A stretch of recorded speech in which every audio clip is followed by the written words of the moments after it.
I actually really like the moniker Triple I instead of Double A. It kind of clicked right before the showcase started. It's like, why are they calling it Triple I? That's a weird thing. Are they trying to be like E3, but I's? And then I was like, no, it's for indie. It's premium indie, which is where all the good games are going to be. So this ought to be good. UESC Battleroy, thanks for the sub. Opchopper as well, hello. Burning Oyster, hello.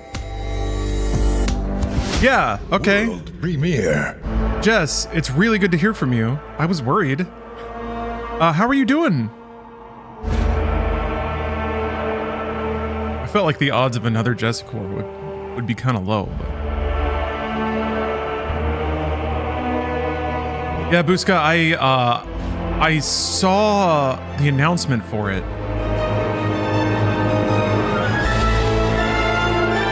Is this, oh, look at that. Pretty hot shit right off the top. World premiere.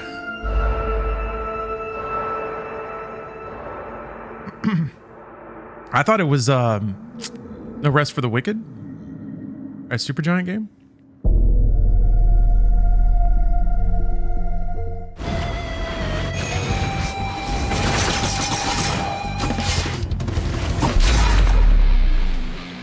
Kind of reminds me of, oh, okay, sick. I was like, that looks like the character from, Fury?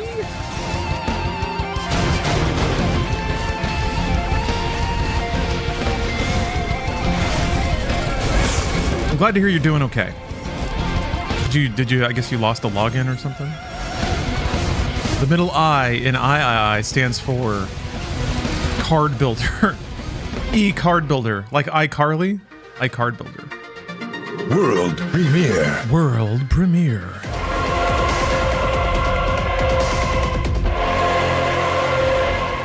Sick. I like the dithering. I've always been a fan of that look.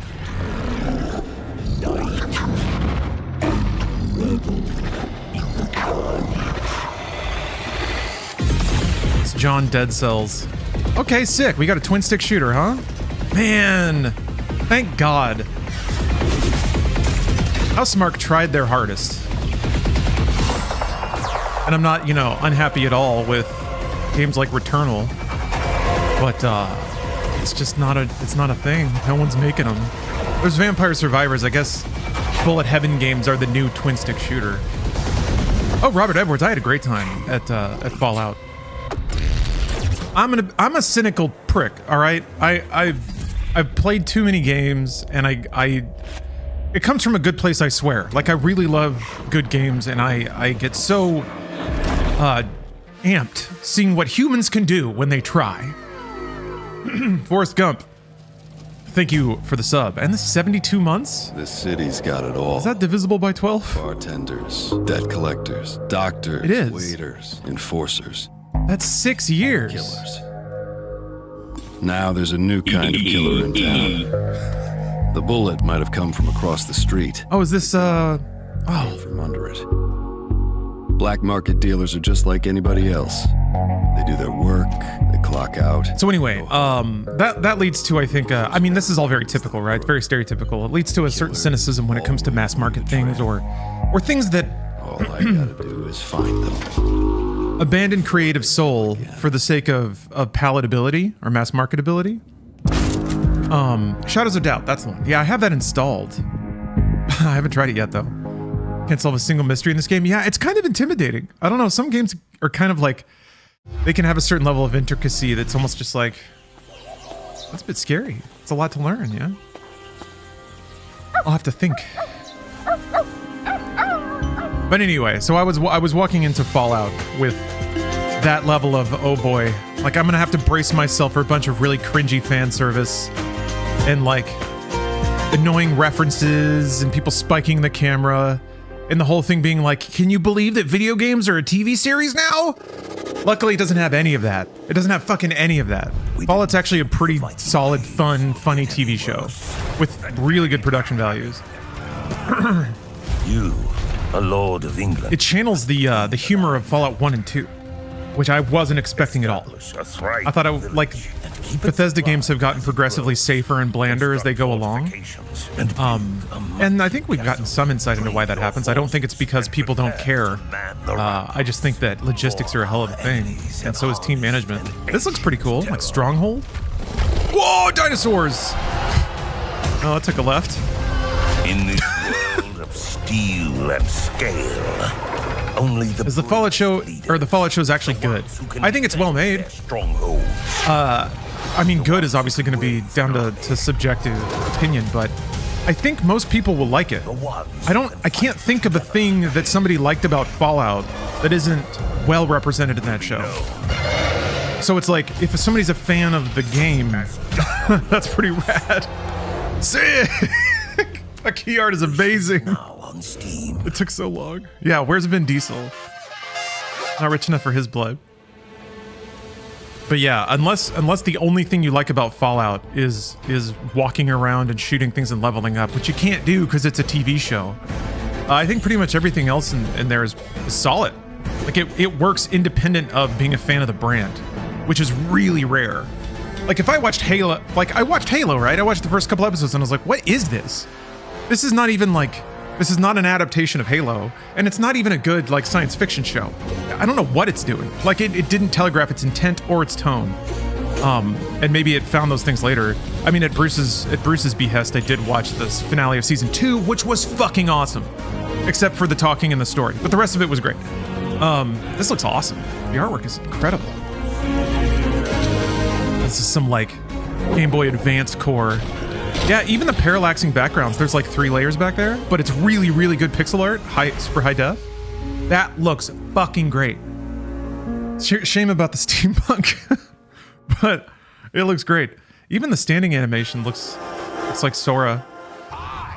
Vampire Survivors on PlayStation. Somebody called this out in chat. Vampire Survivors is coming to PlayStation. The game. Everybody's getting what they want today. As the most fun I've ever had with one hand. You can play as a dog. There are no vampires in this game. You'll get the right build and just delete a whole. Still looking for that vampire. The garlic looks like balls.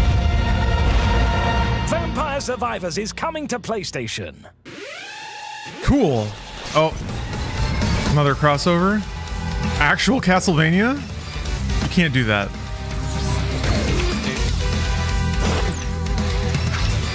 Is it a roguelike now?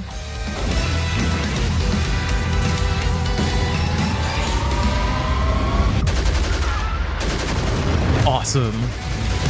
Is that fucking Contraman? Bill and Lance? Yeah, they're actually partnering with Konami? Fuck yes.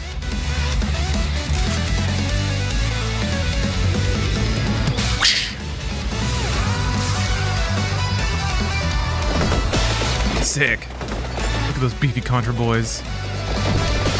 Wait, it doesn't have to be Konami. It can just be Contraman. Yeah, they're not actually using. Oh, that's awesome. They're not actually using the music, so it's fine. Is that new Contra good? No. It's fine. Operation Guns. Oh, it's the Contra logo. Man, what happened to Konami? All of a sudden they're in business. They're willing to they're willing to spend their time on deals like this. It's interesting. Konami was one of the earliest companies that got kind of they stayed in gaming. Whoa, that music. Oh yeah. I was like, that's some Sega fart. In the way that like Blizzard or whatever has no interest in making a game, or Valve even has no interest in making a game that you just buy for $50 and play. That's so small. That was Konami. As soon as the rest of the world entered Gen 7, and they struggled to, they shipped a couple of titles in the Xbox 360, PS3 era. But they saw early, I think earlier than anyone gives them credit for, they saw the margin problem, which is that game costs are expanding exponentially, and it is getting harder and harder to get any kind of meaningful revenue out of this. So it's like they were looking at, I guess they had the Fox engine or whatever. To feel very specific. They had some proprietary tech, that they were For the building, gods, I but went completely it was like we either build all our own really tools wanted again, to feel like you were up against something awesome, and or we just go where we can make way more money doing way less work, and actually kind of synchronized with their ability to make really good sound effects. This is gaming, like the other kind of gaming, pachinko, gambling. Gotcha. So they like, it's still gaming. I'm most excited for players to experience It's way more lucrative. a type of game. And I did a watch type the of Joker work trailer. setting that we Yeah. don't really see that much. That we It was haven't really seen good. That much in video. Looked really good. Faces of the gods be I mean, the last shot in the trailer is just perfect. World premiere. World premiere. Community? Oh yeah, wait. I had this game installed on my Xbox for like 2 years. I never got around to playing it.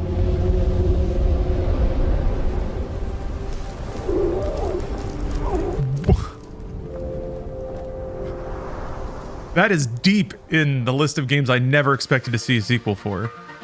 All right, sick. Why not? I mean, I was reflecting on that, thinking about Fallout. It was not Fallout is not supposed to be that kind of brand. It was a quirky game, a quirky PC game. Such a deep cut. Did we overuse the perlas? Their infinite power. I guess Bethesda recognized the horrors were the born. synergy of its And that aesthetic. day, the cataclysmo began. Actually, I wonder what the deal was. What was the context of Bethesda getting the rights to Fallout? Because it was Interplay. I guess when Interplay went bankrupt, Bethesda bought Fallout. Instead of fear, I'll have to look that up. came hope. To me, the beats of a brand or a property suddenly becoming like a world phenomenon when it started as this dumb thing that was not really all that like. This looks cool. Tower defense. Huh? Unbreakable. Fallout 1 was a good game, and it was rated really well when it came out. I remember the PC Gamer review is why I bought it. Our hourglass hero. Collect But, bearings and focus your Yeah, I mean, there were a lot of those. You don't see an Arcanum TV series running around. once again. I guess Baldur's Gate has somehow become a thing again.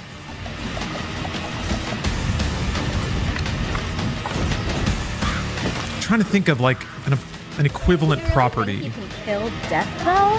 Fucking like Septerra Core. What the hell is Arcanum? It is Tim Kaine. I can't remember his role on Fallout. He might have been director, What kind but of legend it's another Fallout game, but it's steampunk. But it's pretty cool, actually. It's one of the few steampunk things that's actually pretty badass.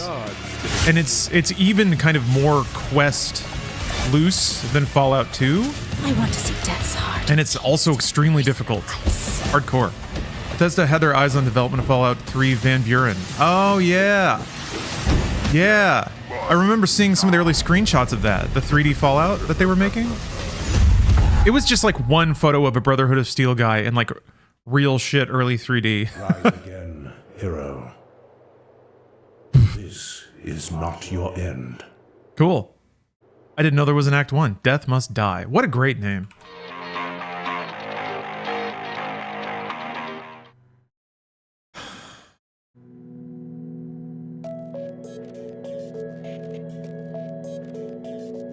Okay, early access game. Turns against you.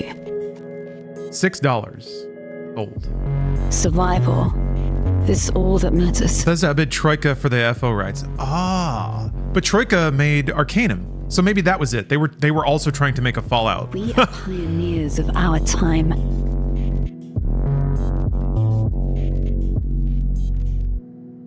Left a different layer of paint on it. I guess steampunk was a good bet. To expand. At that time in the 90s, it was kind of trendy. This music is awesome. We live to rebuild.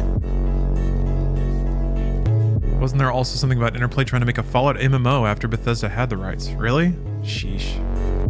How dumb is We that? live That's bluster, man. There's no way Interplay was in a place to make an MMO to survive. at the end of their run.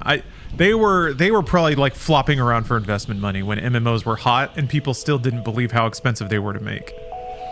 Oh, Tim Kaine has a great channel that talks a lot about development. I have to check that out.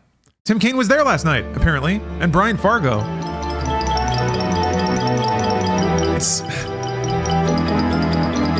That's pretty cool. I got to be in a room with Tim Kaine and Brian Fargo, watching Fallout.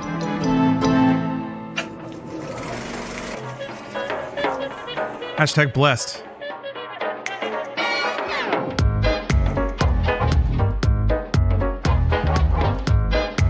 Troika's last game was Lionheart, Legacy of the Cursed, which is alright, a bit janky. Oh. Bit janky is kind of... If it's just a bit janky, you're kind of lucky when it comes to those games from that era. Miss Bianca B, thanks for the sub. Our fetus would be the size of a lion. Heart. Nuclear pop wasn't really an explored genre. Makes sense for Bethesda to buy in the RPG space. And to their credits, satirical anti-capitalism is becoming more relevant. Yeah, yep. Makes sense. World premiere. Yeah. The thing is, though, I don't think Bethesda games have harnessed those elements. Like Fallout 4 didn't lean into nuclear pop or cynical anti-capitalism. Although I have to admit, I think about this often, how much I appreciate the spirit of Fallout 4. I do think it, cynically, I think you could just look at it and say they just tried to cram Minecraft and Fallout. They just looked at the two popular things and smashed them together. But they at least tried to wrap it into theme, which I appreciated. The idea that the wasteland is recovering and that you can be a part of rebuilding. It makes sense that that's a nice positive turn for what's typically a very fatalistic brand.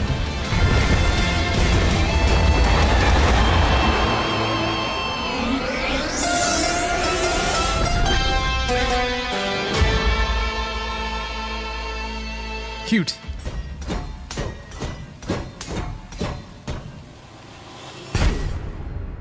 It's like co-op dungeon crawler.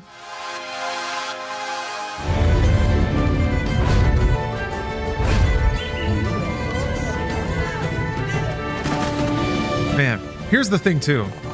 Look at all of these games. All these games that probably don't have any, microtransactions, DLC. Games of all kinds. Oh. They're all here. You just gotta Google. Or watch this little video. Maybe that's asking a lot of somebody who's just kind of passively into it. Yeah, I definitely think that Fallout is a property. Fallout 3 and New Vegas are pretty leaned into the core themes, as those games are the ones that people associate with Fallout more than 76 and 4. Yeah, that's what gets me, is like when trying. Oh, this is awesome. When trying to diagram the emergent success of Fallout in my brain as a property, I realized it really was just Fallout 3. New Vegas, like, I think, exposed a lot of people to a kind of Fallout game that could be.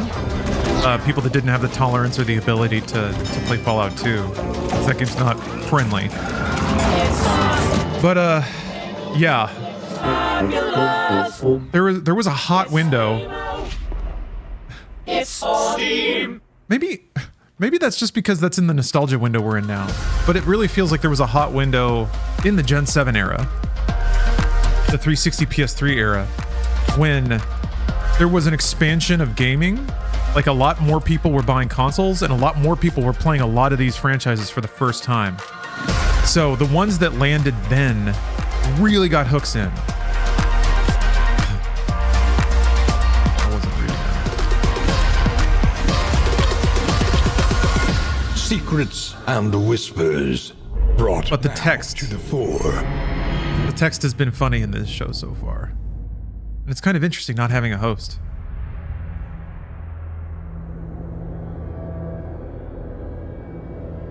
The light of victory casts a long shadow. Yeah, I agree. Fallout's aesthetic is unique. And in that nighted gloom, and there's kind of like the anti-capitalism stuff. There's some is under siege. There's some intellect and construct behind that pairing. May have been partially accidental. No, I think the original Fallout was pretty intentional. in showing it being like the death of the American dream, basically. It's the mixture of idyllic Americana with the reality that everything's fucked.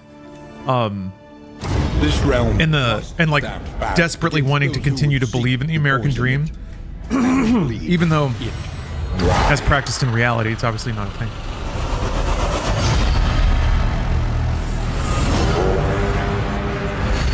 This squalid I think that in addition to, you know, birthing metaphors, I think that might be why people really like the coming out of the vault moment, because it is the moment that you kind of emerge from this corporatized bubble into the real world, where you realize that all the rules are made up. In Latin America.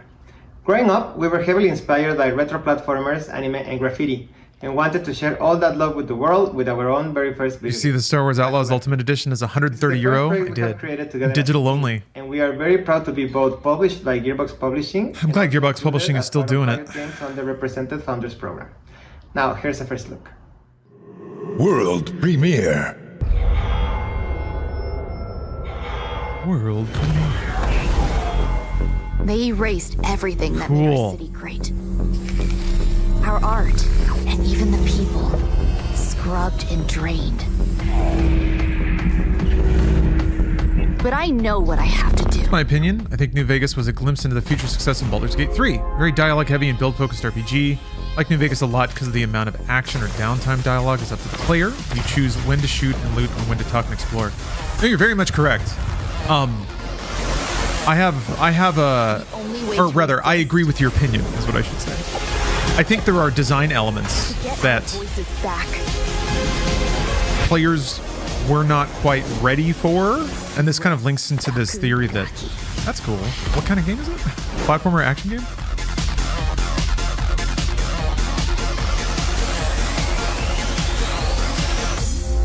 That was alright. Yeah. I wouldn't mind seeing somebody play the game. Oh, it looks like Wasteland, speaking of Fallout.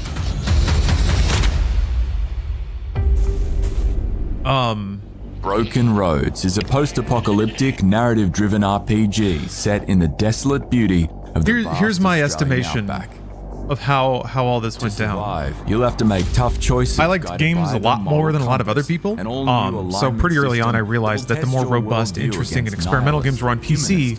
So I pursued getting a PC pretty deterministically, and then started aggressively playing a breadth of games that I didn't have access to. So there were games like Fallout New Vegas being made in the late 90s.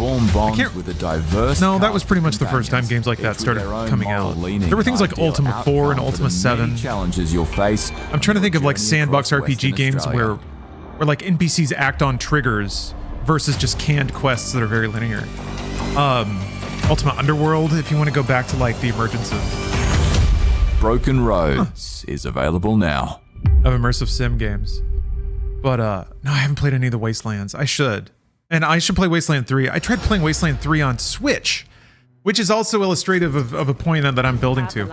So there was a massive expansion of console players, or rather, the console base has been expanding and expanding and expanding. So has PC in recent years, which is great for linked reasons, but it's really hard to distill a lot of gameplay complexity down to a controller, and harder yet to put all that on an SD TV that's 6 feet across the room. That's a big thing I noticed after I played Deus Ex, a game that could have like character stats and inventory grids, is that shit like that just wasn't gonna work on a PS2 and be readable. Anyway, And return my dear brother. so I think for a long time, the game design has been there, but the difficulty was making it an enjoyable experience on a console. And I think Bethesda's hot run was in doing that, adaptation. They managed to squeeze in bits of a much more richer, immersive experience from PC design into console games. Nowadays, they're basically the same. The fact that you can play Baldur's Gate 3 on a console is just... They did it. There's now parity of design. And also the audience has the like consummate experience to be able to play a game like that.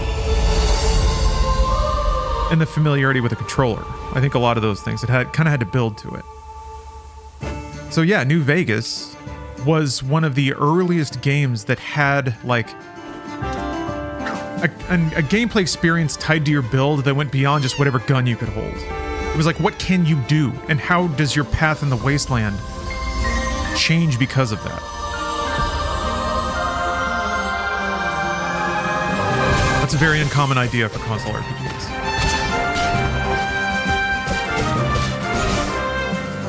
Cat Quest looked really cute. I like that logo too.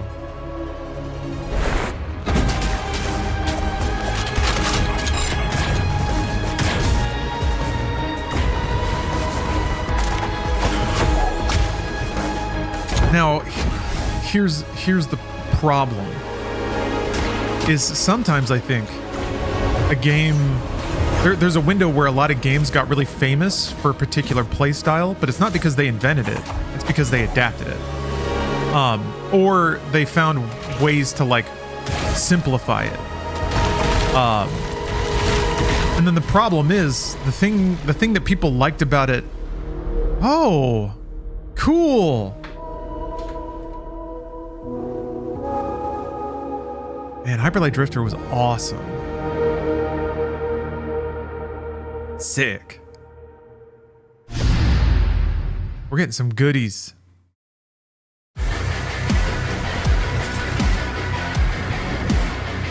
Oh, cool.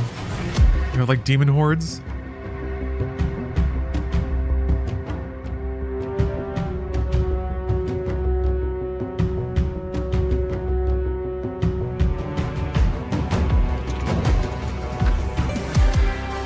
Yeah, playing Wasteland 3 on a Switch was a bad idea. They got it on there, they did, but there's like radial menus that have like 15 entries, so you have to be really precise with the dingly little analog stick on there. It has like really small numbers and stats and things, which are really hard to read on a handheld Switch screen, especially if you're on a plane and craning your neck. So I just need to play it on PC.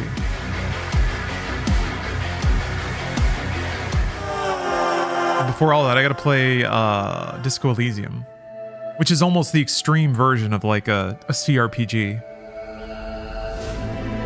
Personal bias, playing games on the Switch is a bad idea. Nintendo software is always really good. 60 FPS, super responsive.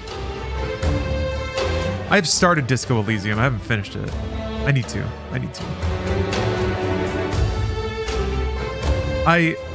My path with Disco is a little awkward. I wanted to stream it because it seems like an awesome game to stream, but when I played it, ooh, that was cool. It wasn't fully voice acted, so I was like reading all the dialogue and that was exhausting.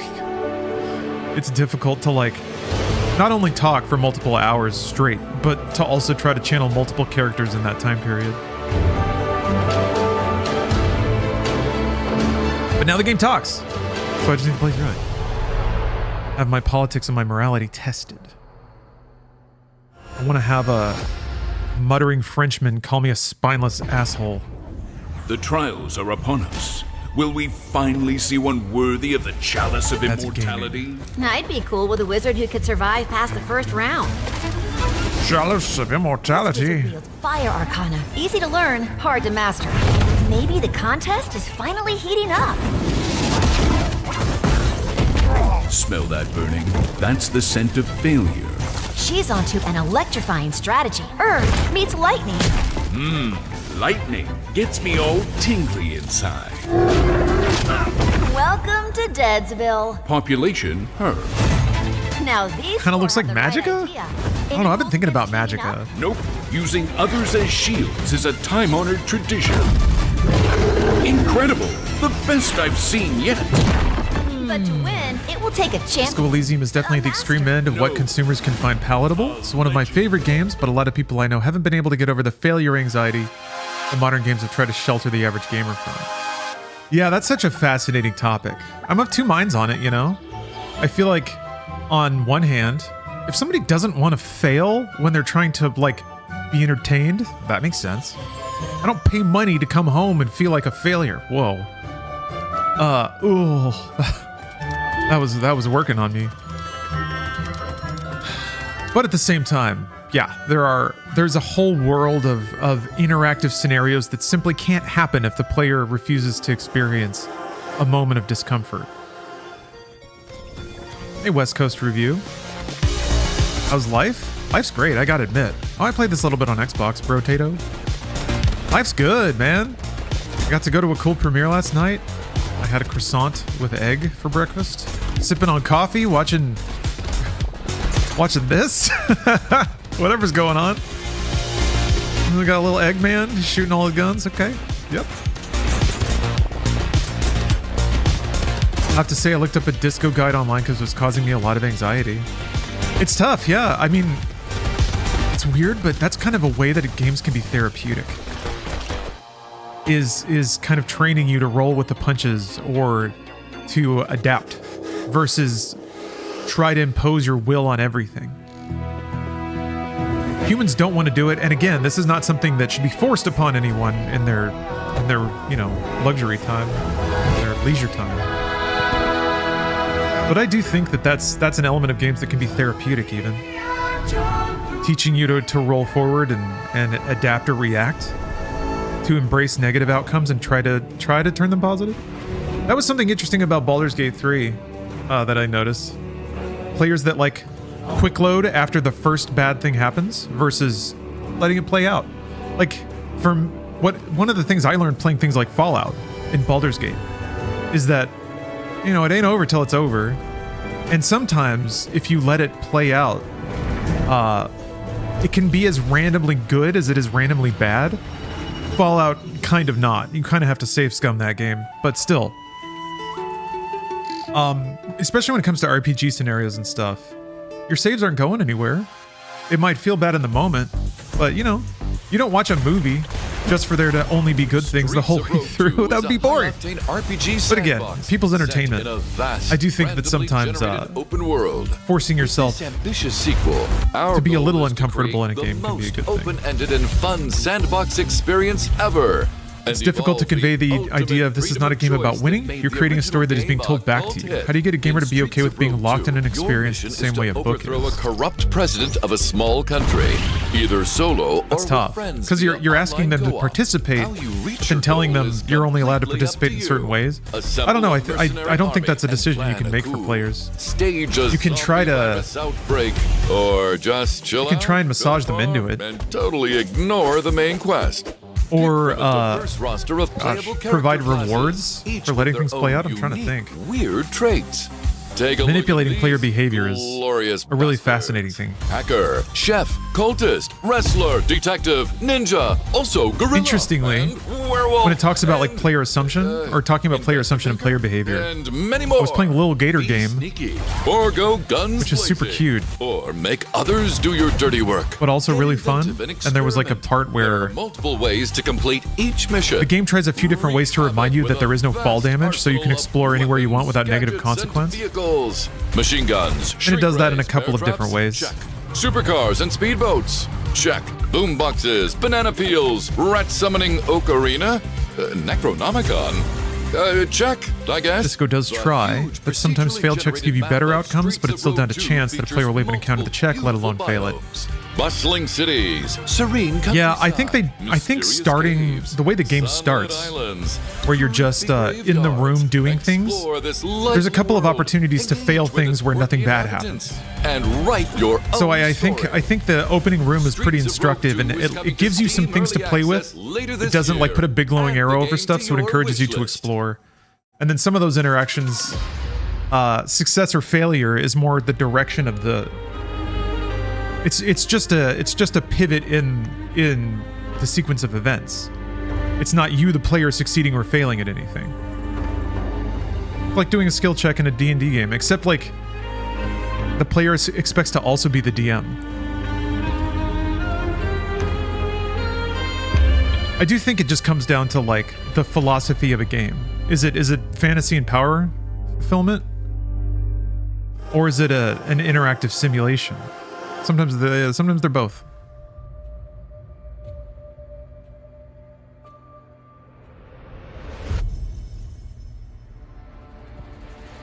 Oh, sometimes it's fun to do that in games like Detroit Become Human or the Walking Dead games. Like have Connor become the bad guy. It makes it interesting. Into the Yeah, the problem I feel like with some of those is that the way that like the game dev resources shake out is that there is a path that they're going to have to invest the most time into. And if you fall outside of that, then you just kind of get these very curtailed cutscenes. Fell beasts overwhelm you. Unite. Bolster your defenses. Flee his fierce fire. Played System Shock 2 recently. Let too many instances of getting seen by security cameras play out, which ended up in me having to farm ammo near the end. Yeah, that's not fun. The fiends seek to That's one of those where like the fallen may yet be. Yeah, System Shock 2. I don't know the combat in that game is kind of a punishment. Are rewarded in relics. Combat never leads to anything. Well, no, I guess you get parts sometimes, right? Isn't research a thing in System Shock 2? Great is the wrath of God, and the second death may take you, yet together. It's System Shock 2 is odd because it's a survival horror, really. Hone your skills, indulge in fighting enemies. The only outcome of fighting an enemy is that you lose resources, I'm pretty sure. So getting seen by camera is just bad. I guess theoretically in the game engine, like combat might lead you to run into a room you haven't been in before. Something like that. Mark my words. Only I remember this. Pain and sacrifice will 33 souls become 33 immortals. That's a neat idea. Trying to take like the Fall Guys format.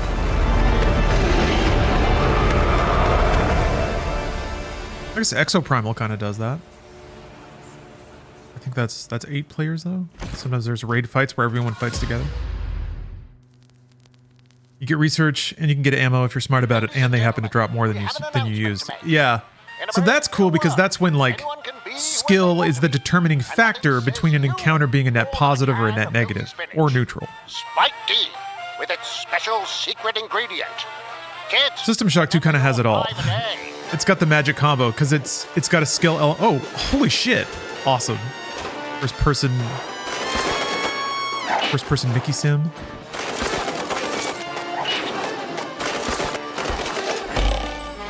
This rocks. Mouse. God bless. Yeah, the Holy Trinity is player skill is a factor, but also stats are a factor. And then like resource, I guess the third bit would be tactics, resource management, high level strategy.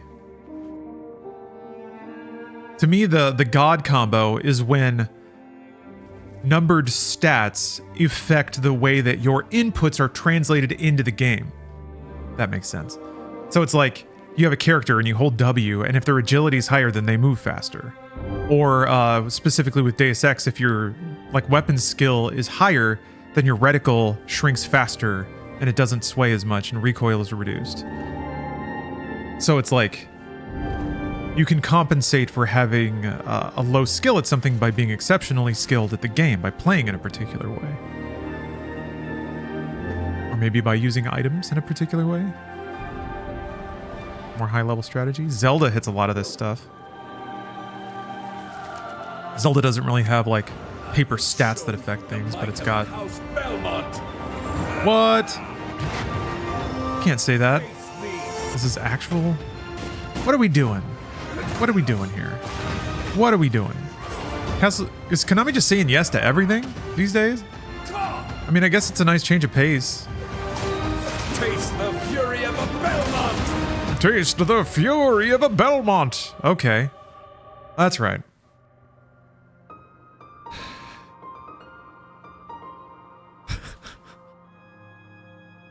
Alright, sure.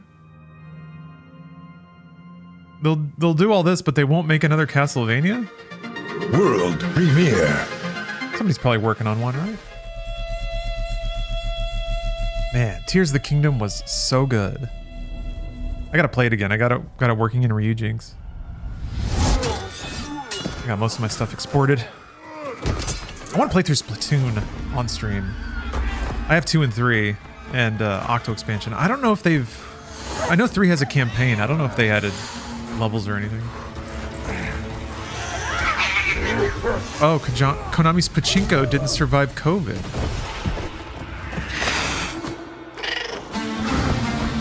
Man, it probably hurt their business a lot. I haven't really been following their financials. That'd be an interesting thing to look up. Ah, it reminds me of the discourse on Morrowind. That players that love the game look down on players that don't understand why you keep missing every attack on a big-ass crab with a dagger. I'm on the latter side. I don't know how to use a dagger. I'm not so dumb that I don't know which end goes into an animal. Yeah. Well, the idea is, and this is something that is harder to understand intrinsically as the game's fidelity goes up. Much like D&D, the idea is that in Morrowind, when you're just doing that, the crab is actually like skittering around like crazy, and you're like, what the fuck, what the fuck? And it's like snipping at you, and you're like, shit, shit, shit. So the like what you see on screen is meant to represent statistically a much more active actual thing that's happening. But the thing is, you're seeing it on screen now. Like, it's happening. So why doesn't it match? Which makes total sense. It's a visual disconnect. This looks cool.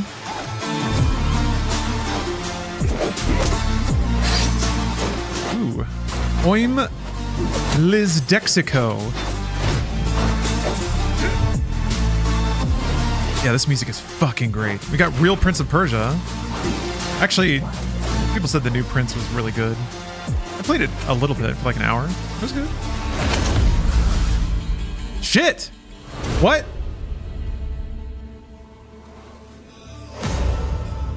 It's actually Prince of Persia. Quoi? Cool! I didn't expect that.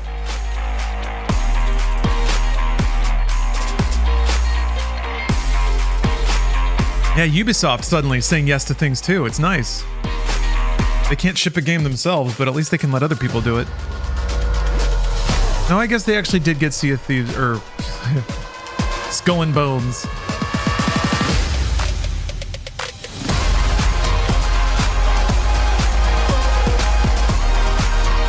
I guess Star Wars Outlaws, they're gonna, man.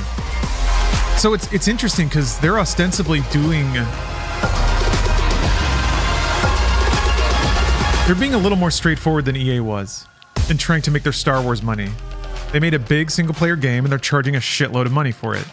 EA made a service-based shooter and tried to get you on the gacha system. That's how they were going to make their money. Everyone hated that. People seem a little more tolerant of early access upcharges.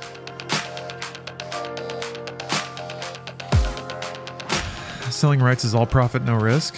Well, that's not necessarily true. You don't just cash a check and then go to sleep. Like, you have to oversee the project. Also, if they release garbage, it damages your brand.